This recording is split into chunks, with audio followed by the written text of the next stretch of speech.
स्वागत है आप सभी लोगों का सुजल साइंस अकेडमी में। और आज का जो हमारा टॉपिक है ये साइंस से रिलेटेड है। साइंस का वेरी इंपॉर्टेंट टॉपिक रक्त के बारे में। रक्त का बेसिक इन्फॉर्मेशन हम आपको पिछली वीडियो में बता चुके हैं और आज की वीडियो में आपको बताएंगे रक्त का थक्का कैसे जमता है। थक्का का मतलब क्या होता है? जैसे गाँव में लोग क्या करते हैं, दूध को धिका के उसके बाद 5 से 6 घंटे रख देते हैं तो देखते हैं कि दूध जो है दही के रूप में बदल जाता है और थक्का थक्का जैसे जम जाता है। वैसे ही सेम हमारे शरीर में होता है। जैसे ये हाथ है, हाथ में कहीं कट गया है तो जब कट जाएगा तो ब्लड निकलेगा। तो जब ब्लड निकलेगा तो धीरे धीरे 2 से 3 मिनट बाद हम देखते हैं कि वहाँ पे रक्त का थक्का जमना शुरू हो जाता है।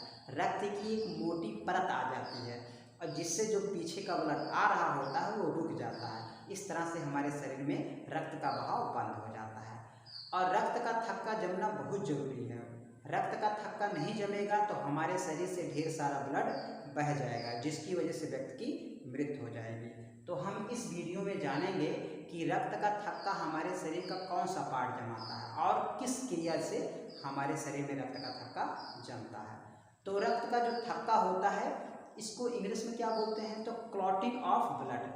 और जब रक्त का थक्का जम रहा होता है इस क्रिया को क्या बोलते हैं, तो कैस्केडिंग प्रोसेस के नाम से जाना जाता है। अब बात आती है कि रक्त का थक्का जमाता कौन है। तो हमारा जो रक्त होता है ये 2 भागों से मिलकर बना है। एक होता है प्लाज्मा और दूसरा होता है रुधिराण। तो जो रुधिराण होता है इसके 3 पार्ट होते हैं। एक होता है आरबीसी, दूसरा होता है डब्ल्यूबीसी और तीसरा होता है प्लेटलेट्स। आरबीसी का काम क्या है, ये कोशिकाओं को ऑक्सीजन प्रोवाइड कराता है। और डब्ल्यूबीसी का काम क्या है, ये रोगों से रक्षा करता है। और प्लेटलेट्स का काम क्या है, यही रक्त का थक्का जमाता है। तो हमारे शरीर में रक्त का कौन सा पार्ट रक्त का थक्का जमाता है, तो प्लेटलेट्स।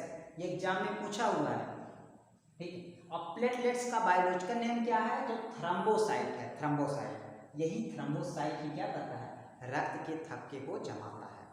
अब कैसे जमता है हम ये समझते हैं।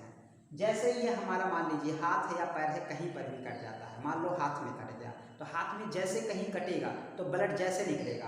अब ब्लड जैसे निकलेगा, बाहर एयर है, हवा है और तुरंत हवा जाके इसी पे टकराएगी और तुरंत क्या होगा, थ्रोम्बोसाइट जग जाएगा। ये जान जाएगा कहीं पर कट गया है। जैसे हम लोग क्या है, खेत वो सींचते रहते हैं ना, देखो तो कहीं कट जाता है तो तुरंत दौड़ते हैं, फरगोर को ले लेते हैं, तुरंत दौड़ना शुरू कर देते हैं, अरे कट गया तो बांधने के लिए। तो इसी तरह से भी समझ जाता है। तो हम लोग किसकी ज़रूरत होती है, तो फरुआ की ज़रूरत होती है। और प्लस और पानी को रोकना है और किसकी ज़रूरत होती है, तो मिट्टी की ज़रूरत होती है। तो ले जाके मिट्टी उसी पे डाल देते हैं तो पानी का बहना रुक जाता है। वैसे सेम थ्रोम्बोसाइट होता है, जैसे कहीं कटा इसको तुरंत पता हो जाता है। अब तुरंत पता होगा, तुरंत जो है ये वायु के संपर्क में जैसे आएगा तुरंत क्या बना लेता है, थ्रोम्बोप्लास्टिन बना लेता है। और उसके बाद क्या करता है, ये भाई रक्त के प्रवाह को हमें रोकना है, नहीं रोकूंगा तो फिर ढेर सारा ब्लड बह जाएगा जिसकी वजह से हमारी मृत्यु हो जाएगी। जब शरीर मर जाएगा तो हम लोग मर जाएंगे। तो तुरंत ये थ्रोम्बोप्लास्टिन के रूप में बदल जाता है और थ्रोम्बोप्लास्टिन के रूप में अपना रूप चेंज कर लेता है। क्योंकि रक्त का थक्का जमाना एक जटिल प्रक्रिया है, इस वजह से ये अपना रूप थोड़ा जटिल कर लेता है। तो थ्रोम्बोसाइट से क्या बन गया, थ्रोम्बोप्लास्टिन बन गया।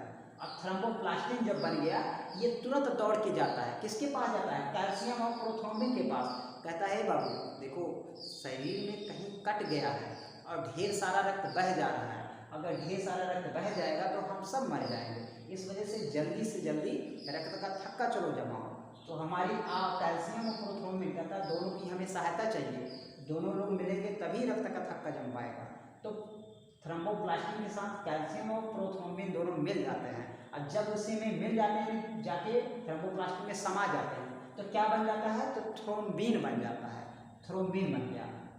अब और इनके अंदर पावर आ जाती है क्योंकि 3 लोग इसी में समा गए थ्रोम्बिन में। अब थ्रोम्बिन अब एक चीज़ की और जरूरत है, फाइब्रिनोजेन की। तो फाइब्रिनोजेन के पास जाता है, कहता भैया जल्दी से जल्दी चलो, नहीं तो रक्त बह रहा है और रक्त ढेर सारा अगर शरीर से बह जाएगा तो फिर मारे जाएंगे। और तुरंत फाइब्रिनोजेन भी इसी में समा जाता है और जब इसी में जाके समा जाता है तो फाइब्रिन बन जाता है। और जब फाइब्रिन बन गया देखो चार लोग आ गए। अब क्या होगी, इनके अंदर पावर आ जाती है। और जो फाइब्रिन होता है ये जालीनुमा संरचना होती है इसकी। और तुरंत ये जाते हैं जहाँ पे कटा है वहीं पे आके ये लोग खड़े हो जाते हैं, जालीनुमा संरचना बना लेते हैं।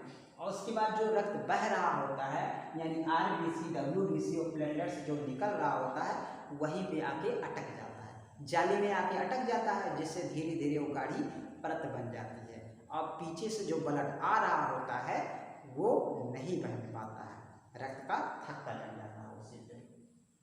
तो इस तरह से ये चारों मिलके क्या करते हैं, रक्त का थक्का जमाने में मदद करते हैं। अब देख लेते हैं कौन कौन मदद किया एक बार। तो हमारे रक्त का कौन सा पार्ट रक्त का थक्का जमाने में मदद किया, तो थ्रोम्बोसाइट यानी कि प्लेटलेट से मदद किया। प्लेटलेट से मेन काम यही करता है, प्लेटलेट से। ये किसका बना होता है, तो प्रोटीन का बना होता है। अब देख लेते हैं ये, और ये जो प्लाज्मा होता है, प्लाज्मा का फाइब्रिनोजेन और प्रोथ्रोम्बिन ये भी मदद करते हैं, ये दोनों भी मदद किए। और तत्व या धातु कौन सी मदद की, तो कैल्शियम ने मदद किया, कैल्शियम ने। अब विटामिन में कौन मदद किया, तो विटामिन के।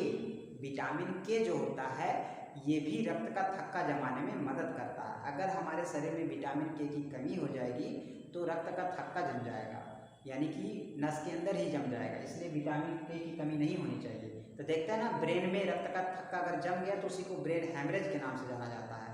तो हमारे ब्रेन में जो है विटामिन के की कमी नहीं होनी चाहिए। अगर ब्रेन, क्योंकि ब्रेन की जो नसें होती हैं बहुत पतली होती हैं, तो पतली होती हैं तो अगर रक्त का थक्का हल्कों से जमाना तो फिर ब्रेन हैमरेज हो जाएगा। तो विटामिन के की कमी नहीं होनी चाहिए। और हमारे शरीर में विटामिन के जो है ऑलरेडी बन रहा होता है, विटामिन के हमारे शरीर में ही बनता है, इसलिए किसी बहुत रेयर कंडीशन में विटामिन के की कमी होती है। तो विटामिन के जो है हमारे शरीर में ही बनता है। अब विटामिन के की वजह से ही ब्रेन हैमरेज होता है, यानी ब्रेन की अगर नस फट गई तो उसी को ब्रेन हैमरेज के नाम से जाना जाता है। तो ब्रेन हैमरेज का डर कब रहता है, तो ठंडी में ज़्यादा रहता है, क्योंकि ठंडी में क्या होता है, पानी कम पीते हैं, तो जिसकी वजह से ब्लड हल्का सा गाढ़ा हो जाता है, तो ज़्यादा प्रॉब्लम होती है सर्दियों में। लेकिन गर्मियों में पानी ज़्यादा पीते हैं, इस वजह से ब्लड हल्का पतला रहता है। तो ब्रेन हैमरेज की समस्या जो है ठंडियों में ही ज़्यादा रहती है, गर्मी में बहुत ही कम पॉसिबिलिटी रहती है। तो विटामिन के की वजह से ब्रेन हैमरेज होता है। अब ये चारों मिलकर क्या करते हैं, तो ये रक्त का थक्का जमाने में मदद करते हैं। लेकिन ये बात आती है कि कहीं ये सब मिलके नस के अंदर ही ब्लड को न जमा दे। तो इस वजह से भगवान बहुत होशियार था, वो जान रहा था ये चारों मिलके पता लगा इनका मूड बदल गया और रक्त का थक्का कहीं नस के अंदर ही न जमा दे। तो इस वजह से भगवान ने क्या बनाया, एक एंटीक्लॉटिक एजेंट बनाया जिसका नाम है हेपेरिन। तो हेपेरिन, हाँ से हेपेरिन, हाँ से हीरो, यानी ये हीरो होता है एक तरह से, ये चारों पे भारी पड़ता है। यानी हेपेरिन कहता है भैया सुनो, देखो थ्रोम्बोसाइट, फाइब्रिनोजेन और कैल्शियम और विटामिन के, इनसे कहता है कि रक्त का थक्का आपको तभी जमाना है जब कहीं कट गया हो, यानी कि कहीं कट गया है तभी आपको रक्त का थक्का जमाना है, और नस के अंदर नहीं जमाना है। नस के अंदर ब्लड बढ़िया से फ्लो होना चाहिए, यानी 120 की रफ्तार से ब्लड को जाना चाहिए। और कहीं नस के अंदर अगर तुम लोग जमा दिए तो फिर खैर नहीं तुम। तो इन लोगों को बताता है ये हेपेरिन, कहता है कि नस के अंदर नहीं जमाना है, नस के अंदर अगर कोई जमाने की कोशिश किया तो फिर उसको बहुत पीटेंगे। तो हेपेरिन क्या होता है, तो हेपेरिन जो है एक तरह से हीरो होता है, ये चारों पे भारी करता है। तो चारों इससे बहुत डरते हैं, जानते हैं कि हाँ भाई नस के अंदर नहीं जमाना है, हेपेरिन है, नहीं तो फिर हम लोगों को मार पड़ेगी। लेकिन हेपेरिन के साथ एक प्रॉब्लम है। हेपेरिन क्या होता है, हाँ से हेपेरिन, हाँ से हवा। अगर हेपेरिन को हवा लग गई ना तो ये मर जाता है। तो हेपेरिन कब मर जाता है, जब इसको हवा लग जाती है। तो क्योंकि जानते हैं कि जब कहीं कटता है तो तुरंत वहाँ पे हवा जाता है, तो हवा जहाँ गया तुरंत हेपेरिन मर जाता है। तो जब हेपेरिन जैसे मरा तुरंत ये चारों एक्टिव हो जाते हैं। कहते हैं हेपेरिन से, कहते हैं बहुत ज़्यादा कूद रहा था, यानी कि अब मर गया ना, अब हम लोग रक्त का थक्का जमाएंगे। अब तुरंत क्या करते हैं, चारों मिल के रक्त का थक्का जमा देते हैं। तो जैसे कहीं आपका कटा तो तुरंत वहाँ पे हवा लगी तो हेपेरिन मर जाता है। हेपेरिन मरा तो तुरंत जो है ये लोग रक्त का थक्का जमाना शुरू कर देते हैं। अब क्या होता है कि कभी कभार किसी में हीमोफीलिया की बीमारी होती है। तो हीमोफीलिया में क्या होता है, अगर किसी को कहीं कट गया ना तो रक्त का प्रवाह रुकबे नहीं करता है और व्यक्ति मर जाता है। ये एक आनुवांशिक बीमारी है। अगर कहीं किसी को लग गया ना हीमोफीलिया जिसको है, तो रक्त रुकबे नहीं करेगा, कितना कुछ करोगे तो व्यक्ति मर जाएगा। तो हीमोफीलिया क्या है, एक प्रकार का आनुवांशिक रोग है। तो इसमें क्या होता है, रक्त का थक्का जमबे नहीं करता है। ठीक है, तो अगर ये पूछे कि रक्त को जमने से कौन रोकता है, तो हेपेरिन।